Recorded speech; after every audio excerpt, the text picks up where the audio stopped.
Welcome back. Now it's time for our favorite part of the broadcast. During these times, if you're looking for things to do without being around a lot of folks, or you're waiting for sports to start back up, why not take a drive around a historic part of downtown Salt Lake? Craig Worth live in the studio now with more on a historic drive for folks to take tonight. Indeed. Now just go down 3rd South and imagine it's 1910 and the street is crowded with salespeople, all staying at a dozen brand new hotels. 1910. Now a few of those old buildings are still around for you to enjoy looking at their architecture. It's worth watching. On to Salt Lake City, miracle metropolis that rose from dead desert sands. Salt Lake City was a passenger rail hub in 1910 with 2 brand new grand depots and trainloads of hundreds of commercial salespeople ready to peddle their wholesale wares. Salt Lake City, commercially and culturally the lodestone of the West.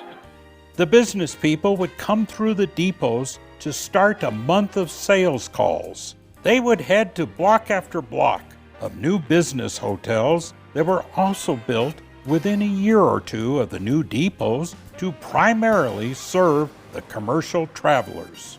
Most are just memories now.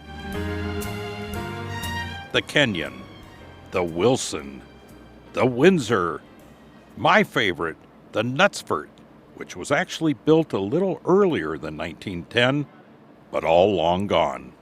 All the hotels were downtown, probably within about a 4-block area between the railroad stations.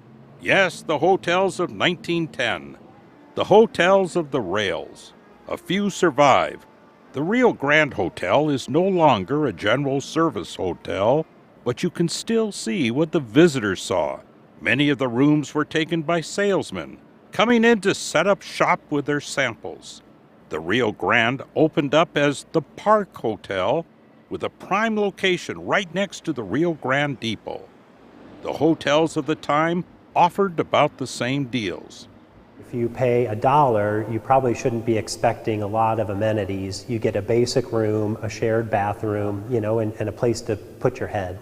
And you might also get an adventure 95 years ago. We see a story about a Park Hotel guest who woke up to an intruder stealing his pants, and the chase went on throughout downtown. A brief chase in briefs. Down the street, we still see the Broadway Hotel of the era.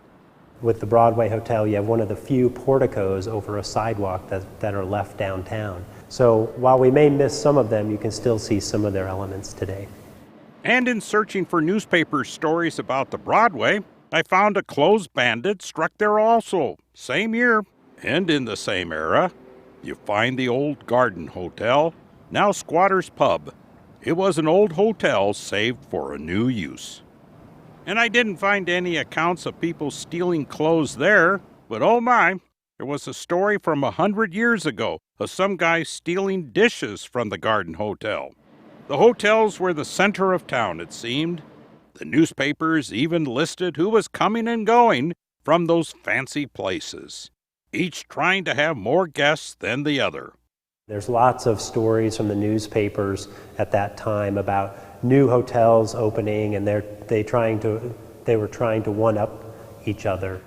Again, we see the Knutsford, 226 rooms of what the Deseret News called grandeur. There were great lobbies, and the Wilson even gave you a free ride around town, and it had a men's club where business deals could be made, or suites such as at the Kenyon. And check out the bath. Now that's a shower. Well, many of them are gone now. The Colin and its beautiful lobby.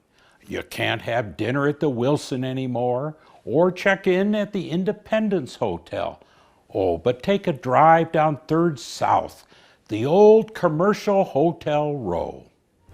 Some, such as the Plandome, are as they were, and some like the Semlo now live on as the renovated Peary, all from the era of 110 years ago. And it's so good to see some of those buildings being saved. Today, They are our heritage. They're still full of charm. Other hotels of the 1910 era included the New Grand, the New York, the Eastland, oh, and of course, the New House and the Hotel Utah.